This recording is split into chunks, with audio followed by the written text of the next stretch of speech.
يسعد مزاجكم. البرنامج ده معمول مخصوص لكل واحدة فينا، لكل بنت وست بتحب القعدة الحلوة والدردشة اللي بتهون علينا الدنيا مع فنجان قهوة مظبوط.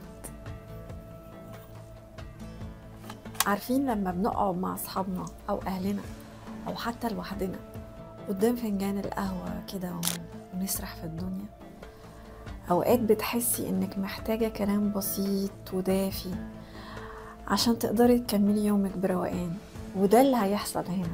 هنقعد مع بعض ونحكي ونستمتع بكل كلمة. أنا سامية صبري وده برنامج عالسبرتاي. كل حلقة هنتكلم فيها عن موضوع مختلف، عن حاجة بتمسنا كلنا كستات. ممكن تكون نصايح للتعامل بيها مع الضغوط، أو حتى طرق نواجه بيها التحديات اللي بنقابلها، أو حتى فضفضة عن حاجات بسيطة بتحصل لنا كل يوم. كل حلقة هيبقى زي ما أكون قاعدة كده على راحتك. هنا مفيش مكان للأحكام، في مكان للراحة والفضفضة. بنساعد بعض وبنسمع لبعض. كل اللي بيتقال هنا هيكون طالع من القلب.